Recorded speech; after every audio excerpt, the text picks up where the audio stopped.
Welcome back to the Livestock Podcast, sponsored by the University of Tennessee Beef and Forage Center. I'm your host, Bruno Pedreira, Forage Extension Specialist, alongside Dr. Katie Mason, our Extension Beef Specialist.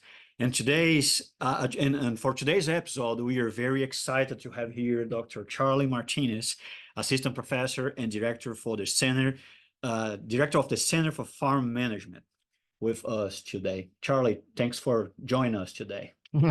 Thanks for having me. So let's start a little bit with the Center for Forage Management, right? It was created to facilitate this program, focus on what can we do to enhance the long-term profitability and enterprise sustainability in Tennessee, right? Can you talk a little bit about the Center for Farm Management for us? Yeah. So the Center for Farm Management started July of 2022.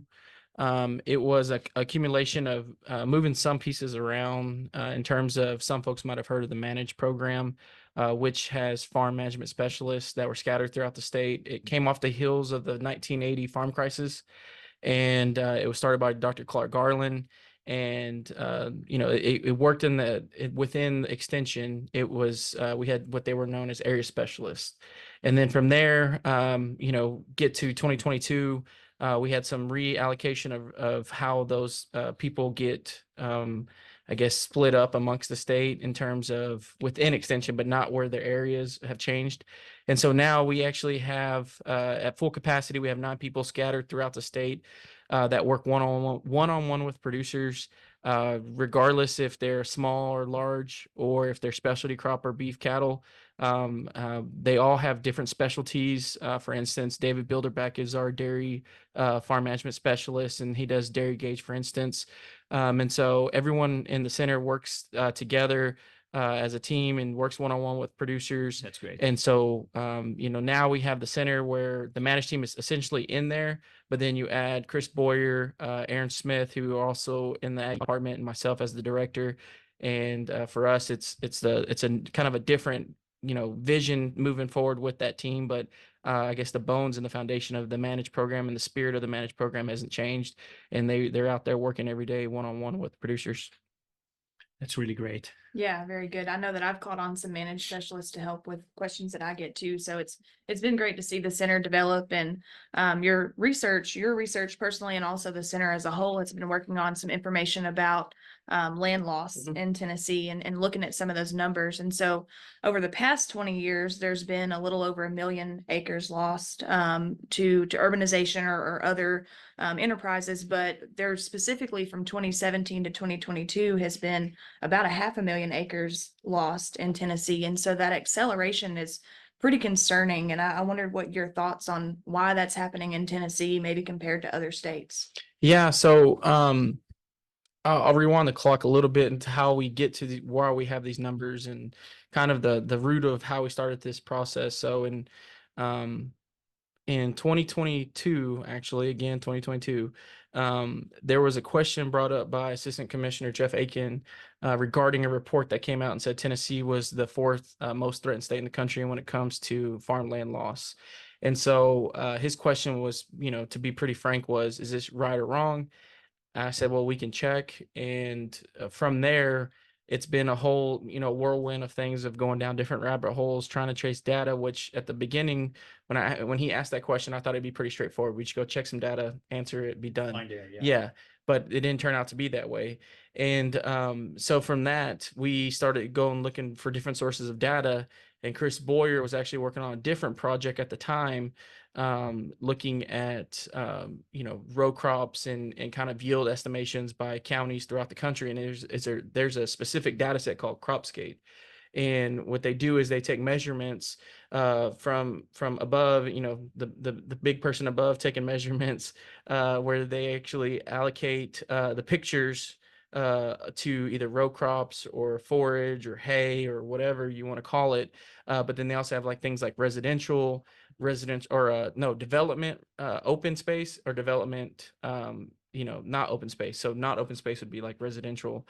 Open space would be like golf courses, parks, things of that nature. So we had a different measurement. Yes. And so with that, we actually started figuring out that if we were actually looking at before the data that we had only went to 2010, but historically everyone's always used the census. And the census used to be the golden standard. 20 years ago, 30 years ago, the census was your source of data. The best source. Yes, but we know that response rates have decreased over time. We know that some of the estimations that go into the census have some faulty issues. And so we decided to start using Cropscape to answer some of the questions. And when we look at it, especially specifically for Tennessee, from 2017 till now, when the question was asked in 2022, the census, we only had the 2017 census. So we didn't have any data from 2017 till 2023. And so for us, we used the Cropscape data to go look and see the changes in the acreage and the coverage that was out there. And that's how we ended up on that number. And for us, we know that when COVID hit here in Tennessee, we've seen a drastic spike in population growth. We know, like if you're in West Tennessee, for instance, the Blue Oval Cities is something that's starting there. It's going to expand, and if you think about it, yeah, Blue Oval City might be in Haywood County, but the county surrounding it, those are where people are going to have to go live, and you're going to have to build parks, you're going to have to build schools, you're going to have to build infrastructure. So there's going to be a spillage of that growth. And I always make the joke that Lord knows that they're going to put a Buc-ee's out there somewhere too. So there's going to be more, the land conversion that's occurring. I think right now it's occurred a lot in East and Middle Tennessee, but I think West Tennessee is going to be the next logical place where we're going to see a lot of conversion occurring. And that's interesting as we are talking about the regions in Tennessee, right? When we are talking about East and Middle Tennessee, we are basically talking about wherever you are around Nashville or Knoxville or Chattanooga, right? Those will be the three big centers we have around here. But when we are talking, and in these centers, we can understand what's going on, right? That's people moving in. We need to expand the city areas anyway. But when we are talking about West Tennessee, it will lead to increased loss of some of the most productive cropland we have. Correct. Right? How do you envision the impact of it in the next few years? So we've actually been working on a project, and I say I'm the one talking on the mic today, obviously, but I've actually led a team of 12 people made up of undergraduates, graduate students, other professors, and other specialists, where we've actually done this project where all this data is coming out of. But there's another data set out there called Crop Productivity Index. And so what it does is from NRCS, where it actually gives you a pixelated view of the most productive and least productive land that is out there throughout the country, but we isolated on Tennessee. If you were to look at Tennessee, and I think it's pretty logical, where's all of our row crops? West Tennessee. Down there. Whereas then the next question becomes why? That's because it's our most productive and fertile land that we have. And so if you were to look at a picture, you could literally cut it in threes, where West Tennessee is all green. If you were looking at a crop productivity index where green is your most productive land. And then as you go east, it gets a little bit less green, gets a little bit more what we call red and yellow. And that's just because we have more, topography where you got more rocks, shallow topsoil, things of that nature, hills. Yeah. And so the west side is our most fertile land. And so moving forward and thinking about what we think the future is going to look like, I think if you're a producer in West Tennessee and you know that you have some creeping coming over from the Nashville side of things where you have spillage, now you have the Blue Oval City coming up from the south side of Haywood County into those areas. That's where I think the alarms go off a little bit from producers when we're out in the counties. They start asking questions about what does this mean for us? And from an economic standpoint, ag is the number one sector within the Tennessee economy. And so from that perspective, at what point do folks need to start thinking about smart growth? I mean, in agriculture, we all know that we've always done more with less as time goes on. You have less acres, either you increase your genetic pool, whether that's crops or livestock, or you have technology advantages that allow you to get out and then put stuff out quicker. And so from that perspective, the producers out in West Tennessee, that's been their biggest thing. And in my opinion, it's going to be something to think about in the future of how do we have smart growth occur where there's the balance between agriculture and non-agriculture acres out there. Exactly. And I want to highlight here that we have numbers that around $80-90 billion, right? It what represents the Tennessee economy when we put together all of these agri-forest industrial complex we have in the state. And we are also employing here more than 366,000 people, right? That's our last numbers from 2022. So gosh, those are great numbers, right? We need to find a way to create a balance in between all of it. We understand that, you know, we have a lot of people trying to live in Tennessee as well, and I'm one of these that moved here last year, right? You and me both are all three of us technically are years only, right? So and we have been enjoying being here. We know that people will like to live here, but and I think that's our role from now on, right? What can we do as University of Tennessee Institute of Agriculture, as Center for Farm Manager or as Beef and Forest Center, to try to put together and help our farmers to deal with all of it, right? Right. So I guess, you know, if people have seen me talk before, if we're doing programs and stuff, I always say like my job is a state specialist, farm and financial management specialist.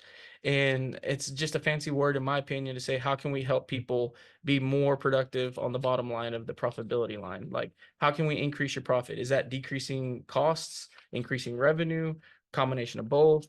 Like, how do we do that? And so for me, I think that's what I like about my job the most. You know, regardless of being with the center or not with the center, or doing my research or not, I think it's fun to think about how and it's interesting to me to figure out how can we help people be more profitable at the end of the day.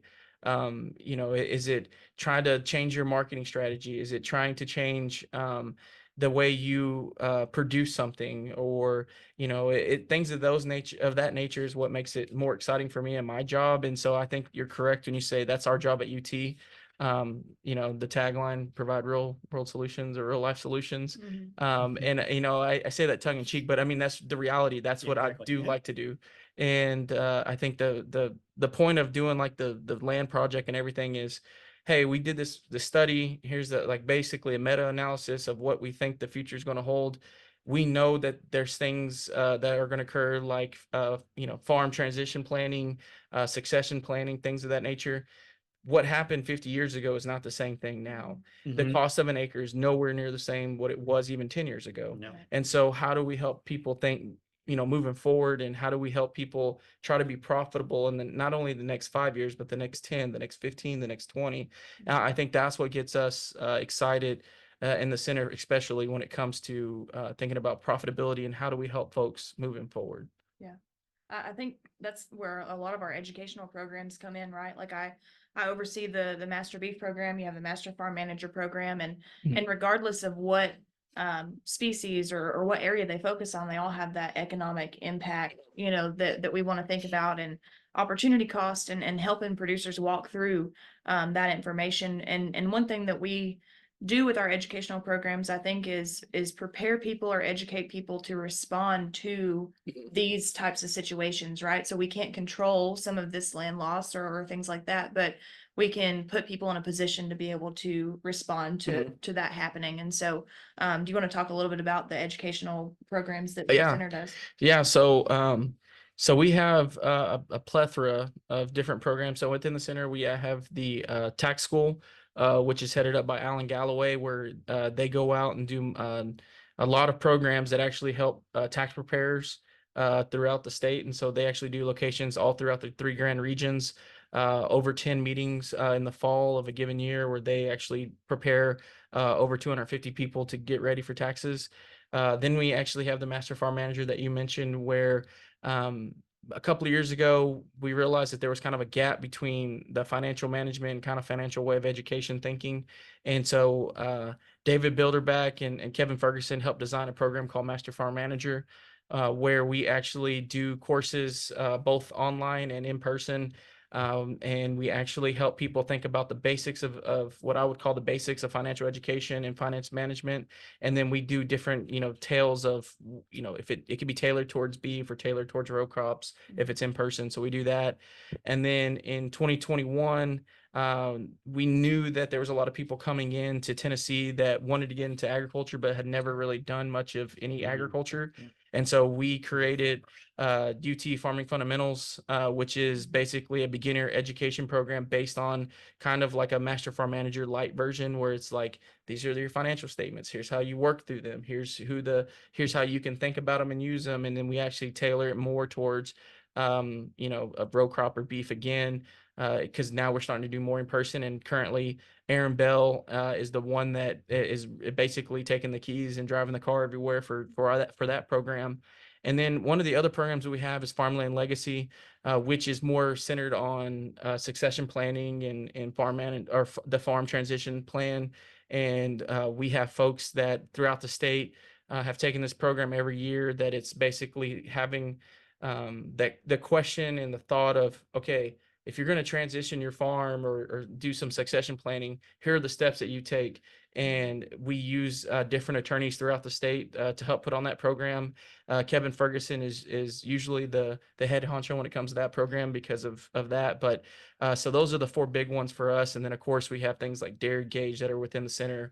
We have the research and the other extension programs that we're doing. Let's talk a little bit about the legacy one. I think all of them together will help us to move forward, right? That we will, based on all that you just talked right now, we have tools that we can use here to help farmers to make better, to be more efficient. But I think the legacy, the transition is one of the things we need to discuss a little bit more. I would say worldwide in agriculture, right? Yes, we I'd agree. have most of 100%. our farmers getting old, and not much of the young generation there waiting to get that land and move it forward with this. What are your perspective when you see the numbers from the legacy? How do you see it going in the next few years? Do you think that we will find more people that are willing to stay in the land if we can make the land a little bit more profitable? That last statement I think is 100% true. In the Master Farm Manager classes, we often do a pre-class survey, and we ask them, you know, different questions, whether it's acres or what do you produce or anything of that nature. But then there's another question where we ask, do you have a farm transition plan? Very seldomly does anyone have one. And so for us, that signals that people don't think about the contingency plan of, in the immediate future, what happens if something happened, versus the extreme of, hey, I'm getting ready to transition the farm itself. And so from that perspective, it's one of those things that I think people have not thought about, because here in Tennessee, it's very traditional based. It's family oriented. And I think one of the things that I've seen now more is kids will leave the farm, they go off and get another job, and the question becomes, are they going to come back or not? And that program is trying to help ask that question, to encourage those producers, hey, ask your kid if they really want to come back or not. If not, you might need to find someone else. And so we even do things in Master Farm Manager that's the transition planning, but also management transition. I mean, moving the manager to manager for an operation is very drastic. And I think here in the next 10 years, we're going to have a lot of land that changes here in Tennessee between owners or generations. And I think the program like Farmland Legacy has had an impact. We know that people are reaching out more to accountants, attorneys, a different type of team that you got to have. And I think sometimes people say, well, I know I want to transition the farm to my kid if they want to come back, or I want to transition it to someone else, but they never know the steps. And that's where that program for us is really critical and beneficial, because it's like, start here. And we kind of give them a roadmap of how to get to where we got to go in terms of being ready to transition that farm. I mean, I've dealt with it personally in my own personal life between my family and my wife's family, where how do you transition a chunk of land that's been there for hundreds of years? How do you move it? And you know, it's always a question of from a transition standpoint, taxes, like what tax incentives or tax disincentives can you do? What's the team that I need? How things of those nature is what becomes real critical. And in the next 5 to 10 years, I think here in Tennessee, especially if you look at the census, we're about to have a lot of land either transition into someone else that's going to keep it going, or it's going to get sold off. When you hear prices of $40,000 to $50,000 an acre, it's not really surprising to see people sell that land, and which, you know, as an agriculture person, and, you know, I'd call myself someone that loves agriculture, it's kind of disheartening to hear that, you know, you want to sell your land, but it's understandable. Well, I think that's especially around the big cities, right? When you say price like this, so there is no way in agriculture we can compete with this, right? We're not naive enough to try to think that we are going to produce anything that will be able to compete with that thing. But I think with our mission here, if we can keep increasing efficiency and helping them Yes. to plan good systems, right? Yep. To go with smart technologies and try to understand how can I save money here? How can I Make a little be bit more a on little the bit more? yeah. And that's another thing that I think that's important as well. Sometimes we see them trying to cut costs, right? And sometimes the answer is not in the costing cutting part, is in the, be efficient with wherever costs you already have and be able to produce more Mhm. and change the profitability and not just cutting costs. Right. I like to use the example in the fertilizer, right? We're always talking about fertilization, and the first thought is, well, I will fertilize less. Man, if you fertilize less, you're gonna yield less, and most of your costs will be pretty much the same. So don't fertilize less, fertilize right. Right. So then it brings us back to soil test and understand what your plants need. Yeah. What is your stocking rate, and try to Stuff create like a that. whole system that can be more profitable. I 100% agree. I think there's a classic economic term where it's the marginal benefit to the marginal cost. So it's the change in your whatever your benefit is versus the change in your cost. So, whenever we had we did it within the center, one of the first things we did was farming in uncertain times, and we did a whole video webinar series. And one of the questions that a producer asked was, should I just not fertilize this year? And it was like, I think don't abandon good practices in the hopes of trying to make a little bit more money or save your cost. There is a thing called cost minimization versus profit maximization. Math can line up or whatever from an economic theory standpoint, but in my mind, it's like if you start cutting corners, I don't understand how you think you're going to increase your profit. And that's one of the biggest things that I like talking with producers about when we talk to them. That they think if I save $1 here, well then I only might make 50 cents less on the back end. It's like, well, that doesn't really, math says that's not going to work.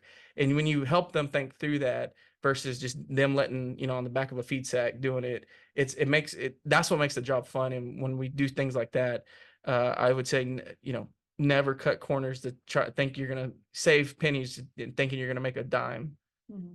Yeah, and I think that goes right along with what we talk about in some of our programs of those best management practices, right? And we know that those are not always the ones that get done, but if we can kind of reach for that ideal and improve that production and that efficiency, that's how we can change that profit equation like you were talking about. So yeah, no, really like this, and I like to say that if you do the basics right, most of the rest is going to work well, right? If we start from the base, if we start from the very beginning of the system, thinking what you're doing, and you stack everything over this, most likely we'll reach the best way to put that. It's one of those deals like I often think about baseball when it comes to that, where it's like everyone likes the home runs.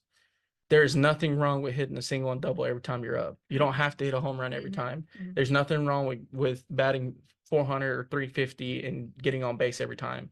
It's okay. Yeah, is it fun to hit a home run and you get the extra run? Yeah, that's fun, but you don't have to do that every time. And I think sometimes producers think I got to hit a home run every year, and it's like, well, it's just take the single or the double or the triple every once in a while, and you'll be just as fine. Especially in agriculture, where we have good years and bad years. Right? Yeah, the environment is playing a lot with us. So we're shaped up right now to last year we had a drought creeping in. Now it's gone. Terrible fall. Yeah, terrible fall. Gary Bates was not happy with his fescue growth curve at that point, but we're getting to a point now where we got grass, we got cattle, the markets are in our favor if you're in the cattle business, and we're shaping up to have a really good year. And it's okay, if we know if it's shaping up to have a good year, how do you minimize risk? How do you maximize your profitability? Those are the types of questions that we started to work through this spring. Excellent, Charlie. I need to say thank you so much for you. It was a pleasure to talk with you and share with our Tennesseans, right, what we have been getting out of your data here and how much the Center for Farm Management has been helping us to make through this. So thank you. As we wrap up today's Livestock, I'd like to thank you, Dr. Charley Martinez, to join us for this episode of Livestock. Hope we can see you all next month with a new Livestock. Thank you all.